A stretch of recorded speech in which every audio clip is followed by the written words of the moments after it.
আপনার হাতে যদি এই ধরনের একটি স্মার্টফোন থাকে তাহলে 1 থেকে 2 মিনিটের মাধ্যমে তৈরি করে নিতে পারবেন শহীদ বুদ্ধিজীবী পোস্টার ডিজাইন। হ্যালো ভিউয়ার্স, আসসালামু আলাইকুম, কেমন আছেন সবাই? আশা করি ভালো আছেন।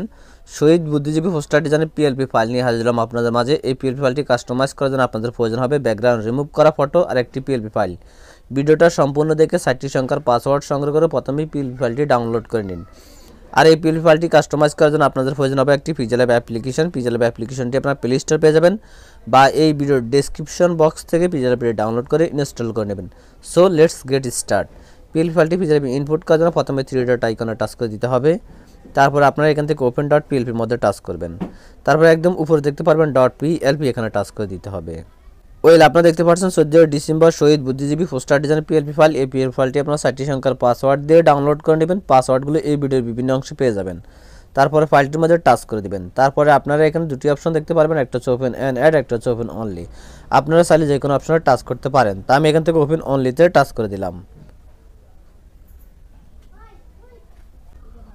ওয়েলকাম এভরিওয়ান, দেখতে পাচ্ছেন পিএলপি ফাইলটি ইনপুট হয়ে গেছে। এখন শুধু কাস্টমাইজ করব।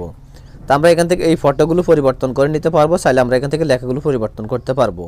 তো এগুলো কাস্টমাইজেশন করার জন্য আপনারা দেখতে পারবেন 3 ডট নিচে লেয়ার অপশনে টাচ করে দিবেন।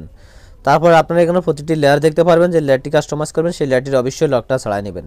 তো প্রথমে আমি আমার এই ছবিটা পরিবর্তন করবো, এই জন্য এখান থেকে লক আইকনে টাচ করে আমি এই লকটা ছাড়াই নিচ্ছি। তারপর আমরা আবার লেয়ার অপশনে টাচ করব। তারপর আমরা ছবির মধ্যে টাচ করব। এই ছবিটা পরিবর্তন করার জন্য আমরা পিক্সেল নিচে মাঝখানে একটা অপশন দেখতে পারবো, আমরা এই অপশনটার মধ্যে টাচ করব। তারপর আমরা বাম পাশে আরেকটি অপশন দেখতে পারবো, আমরা এই অপশনে টাচ করব। ওয়েল, গ্যালারি থেকে ফটোর ব্যাকগ্রাউন্ড রিমুভ করে একটা ফটো নিয়ে আসলাম। এখন আমরা এখান থেকে টিক মার্ক অপশনে টাচ করে দিব। তারপর আমরা এই ছবিটাকে কোনায় ধরে ছোট বড় করতে পারবো। এই ছবিটা যেভাবে পরিবর্তন করবো সেম একইভাবে আপনারা প্রতিটা ফটো পরিবর্তন করতে পারবেন। তারপর এভরিওয়ান দেখতে পাচ্ছেন কারণ নাম দেওয়া আছে, নামটাকে পরিবর্তন করতে হবে। নামটা পরিবর্তন করার জন্য আপনারা আবার লেয়ার অপশনে টাচ করে দিবেন। তারপর আপনারা এখান থেকে নামটাকে খুঁজে বের করবেন, লক আইকনে টাচ করবেন, পিন আইকনে টাচ করবেন, আবার পিন আইকনে টাচ করে দিবেন। তারপর আপনারা এখান থেকে নামটাকে মোছাই দিবেন। মোছাই দিয়ে আপনারা যার জন্য ডিজাইন করবেন তার নামটি লিখে দিবেন। তারপর আমি এখান থেকে সুমন আহমেদ দিয়ে দিলাম। তারপর আমি এখান থেকে ওকেতে টাচ করে দিব।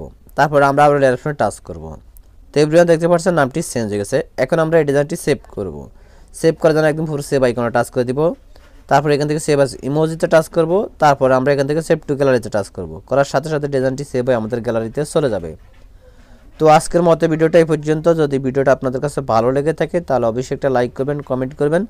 আর আপনি যদি আমার চ্যানেল নতুন দর্শক হয়ে থাকেন তাহলে অবশ্যই চ্যানেলটি সাবস্ক্রাইব করে রাখবেন। ধন্যবাদ সবাইকে। আল্লাহ হাফেজ।